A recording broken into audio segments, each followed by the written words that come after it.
Hello, ladies and gentlemen, and welcome back to another exciting week of Online World Civilizations 1. Today, we're going to look a little bit more in detail at India and what they were going on around the turn of the millennium as they finally started to have more centralized and larger forms of territorial states. Now, as always, I like to get started with the key terms, of course. We're going to look at the Rajas, who held most of the power in India before Islamic arrival, which we will spend most of our class talking about today.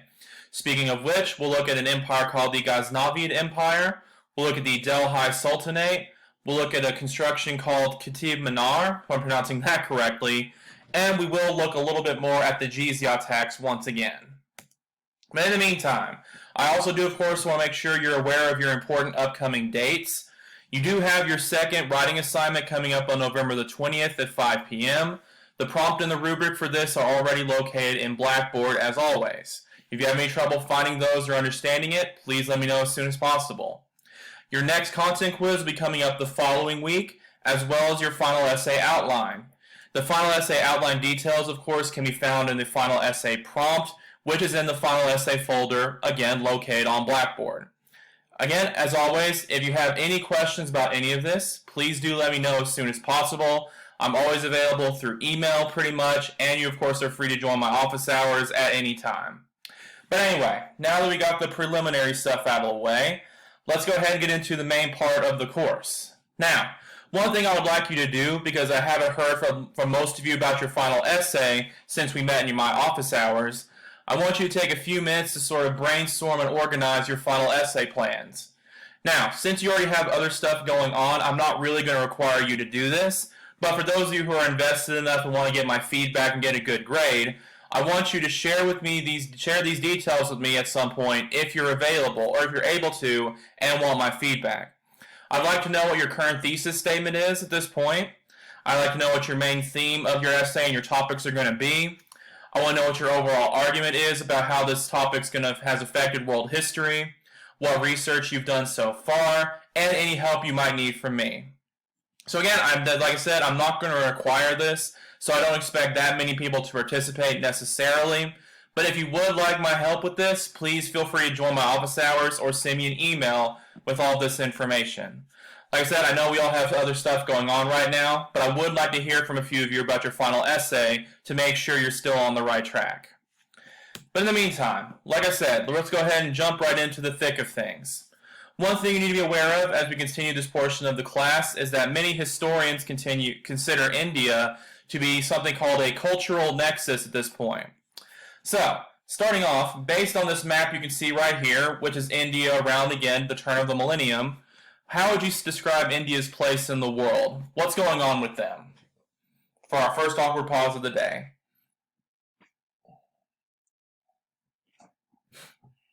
And also keep in mind how it's going to affect all of these things.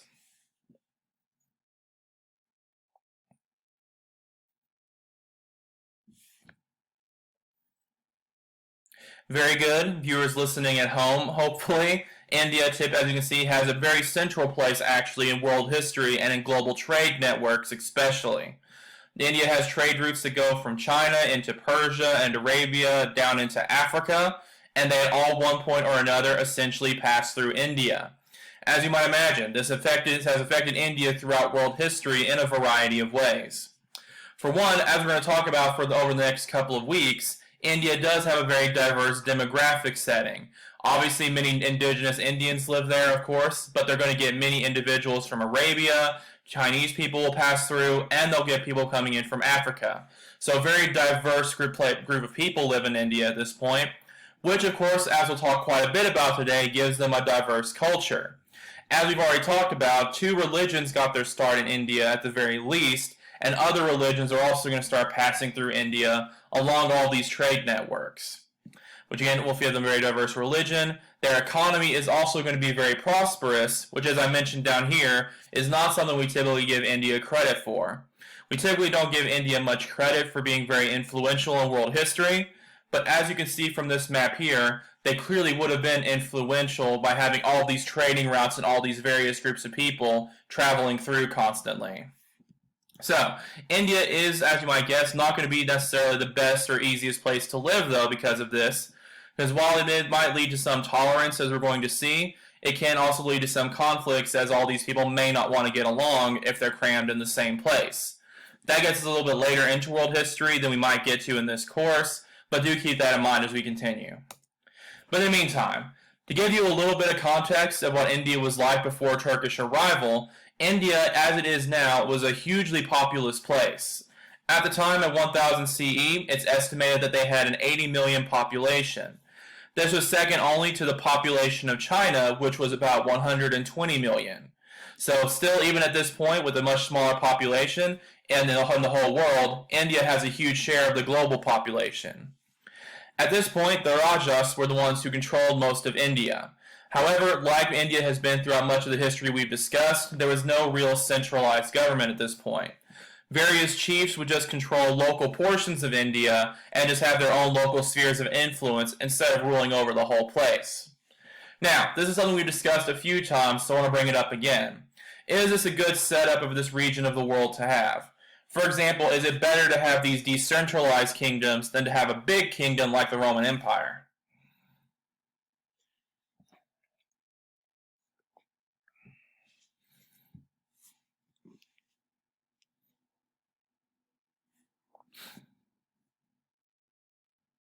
Very good. Once again, viewers at home, as we've mentioned a few times, this is a bit of a complicated question. On the one hand, you could argue it could lead to more individual freedom and maybe make these places easier to govern because you don't have one person or one group trying to rule over the entire place. However, India is quite divided during this point and can't quite unite together to accomplish the same things a larger government like even the Holy Roman Empire or the Arabic empires can accomplish. So it's a bit of a mixed bag. Do you want to prioritize individual freedom or do you want to prioritize collective action? Now, one other thing that I want to mention about the Rajas is their relationship with the Brahmins. In case you forgot, the Brahmins were the traditional priests of the Vedic peoples living in India and would eventually become the main priests of the Hindu religion. Now, the Brahmins and the Rajas, however you say it, had a very close and direct relationship. The Brahmins would convert indigenous populations to Hinduism, they would teach them to farm efficiently, and they would create elaborate genealogies for the Rajas to prove that they were supposedly related to great heroes of the past. In return, the Rajas would demonstrate their knowledge of the Sanskrit religion and culture of the Brahmins, and would in turn finance artists, poets, and priests. Now, is this relationship similar to anything we've seen before, and how do they all benefit from each other?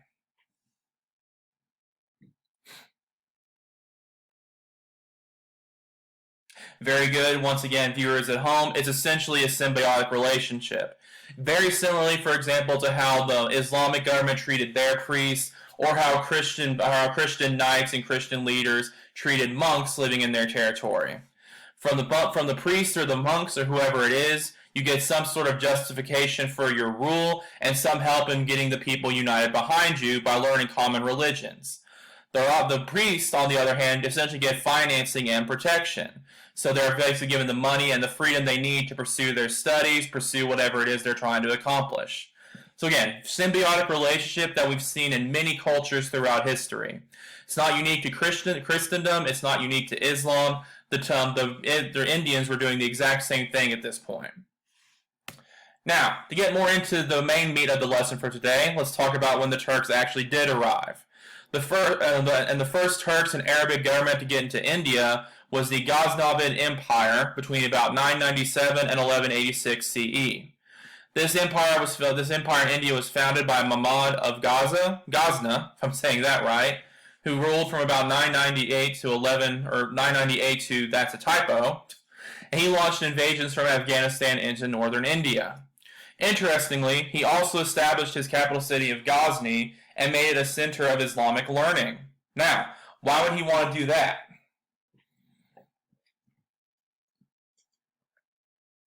Forgive me for taking a sip of water every time I take a pause. I haven't talked this much in years, believe it or not. But yes, it's very similar to some of the Islamic empires we talked about a week or so ago.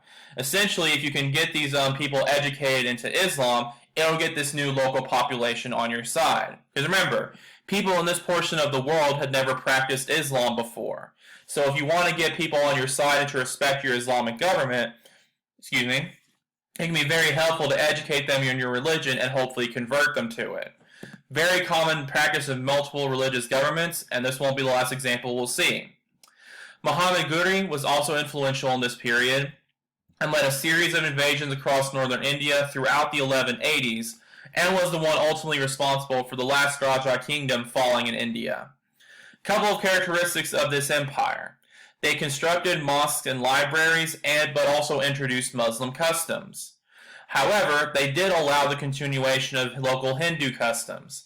For example, if you remember when we talked about the Varna social structure system, which would eventually become the Hindu caste system, the Ghaznavids allowed that practice to continue. Now, to get into a little bit of why they might have done that, we'll look at the next major empire, and this time, the Delhi Sultanate.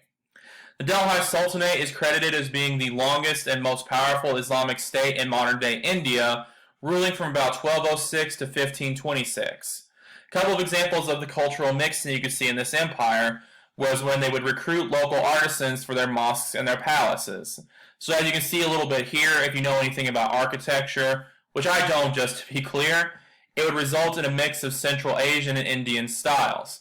So even in their architecture, you can see how these various cultures are blending their practices together. Now, one other thing that was significant about the Delhi Sultanate is that for the most part, especially as time passed, they never forced their subjects to convert to Islam. So again, very similarly to the Ghaznavid Empire, they're not really forcing Islamic practices on people. Now, why do you think that's the case? And to maybe give you a hint, why did some of the Muslims we talked about last week not forcibly convert people?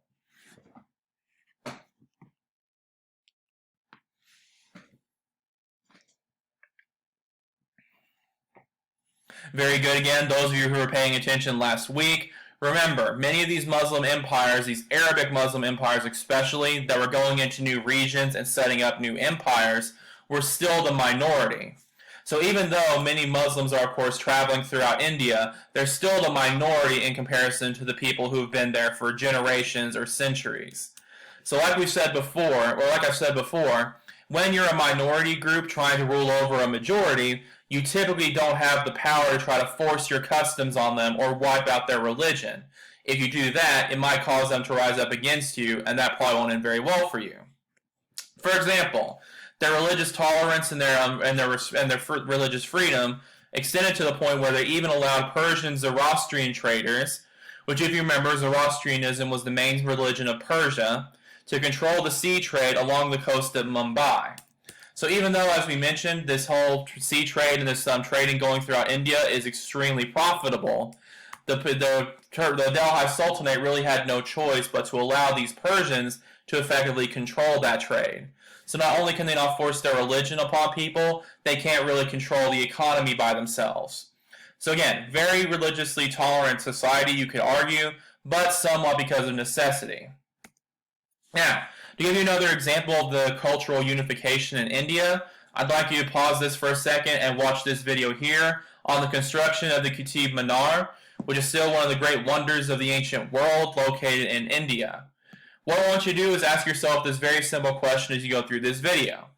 How does the creation of this structure demonstrate both a lack and abundance of religious plurality in India? Because as you'll see, to give you a bit of a hint, even though the Islamic emperor who had this building constructed tried to use it as a way to limit religious freedom, it didn't really go the way he wanted to. Why is that the case? So I'll go ahead and assume you're going to pause this for a second and watch that video.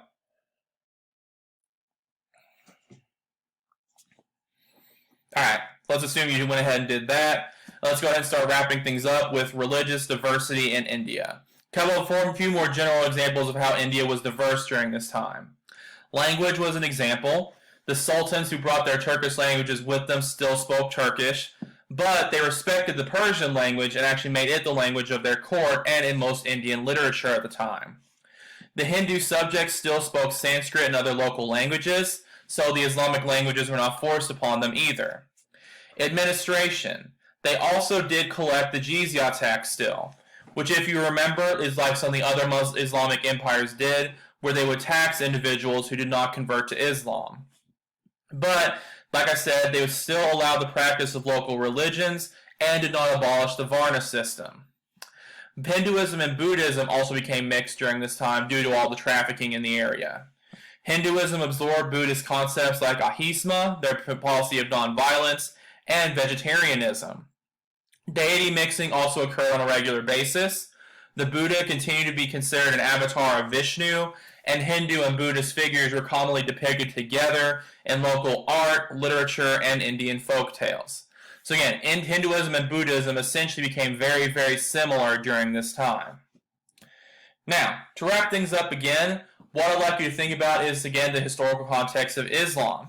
Based on what we've learned thus far, do you think Islam was a tolerant religion? And especially, was the jizya tax a moral thing to do?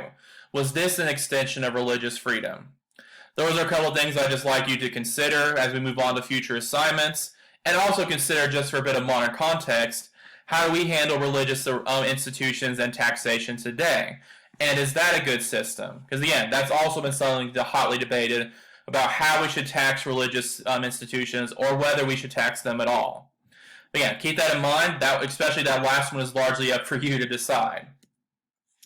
And finally, I would also like us to consider going forward, as we're obviously demonstrating how the world is becoming a bit more multicultural at this time. Would it be a good idea for us to have a universal culture throughout the world? Chew on that a little bit as you go throughout the rest of your week. But in the meantime, that's all I have for you today. Just remember again your upcoming assignments, and let me know if you have any questions. Thank you.